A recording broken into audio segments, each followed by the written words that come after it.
41 பேர் இறந்து போயிருக்கிறாங்கடா.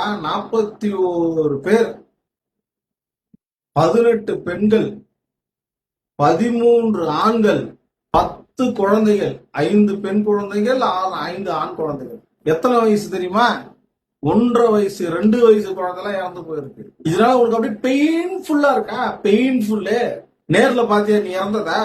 அங்க ஒரு அமைச்சர் நேர்ல அந்த அந்த இறப்பை பார்த்துட்டு அவன் அழுகுறான்.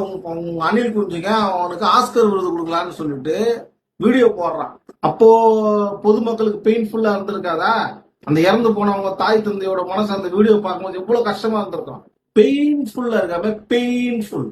பெயின்ஃபுல் என்னடா பெயின்ஃபுல்? விளக்கண்ண கும்பல்ல மாட்டினியா? உனக்கு மூச்சு வாங்குச்சா? மூச்சு அடைப்பு ஏற்படுதா? நசுங்குனியா?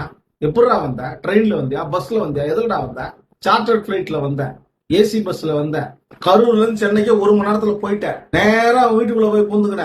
41 பேர் இறந்து போயிருக்காங்க. அன்னைக்கு 39 பேர் ஸ்பாட் டேட். 100 பேருக்கு மேல ஆஸ்பத்திரியில அனுமதி கேட்டிருக்காங்க. நம்ம ஒரு வழியில ஒரு ட்ரெயின்ல பஸ்ல போயிட்டு வர்றோம். அங்க எதனா அடிப்பட்டா கூட அப்படியே மனசு பதப்பதைக்காங்க. ஓடி போய் நிப்பான். ரோட்ல யாராவது கீழே விழுந்துட்டா கூட சாதாரண மனசு தூக்கின்னு போவான்.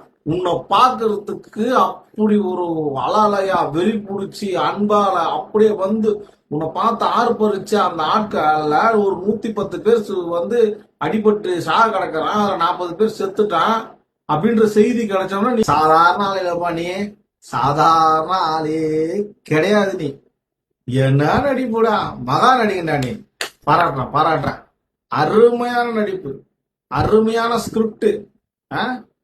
ஏன்னா நீ 68 மணி நேரம் நான் இந்த வெக்கம் கட்ட ஸ்கிரிப்ட நீ படிச்சு அப்படி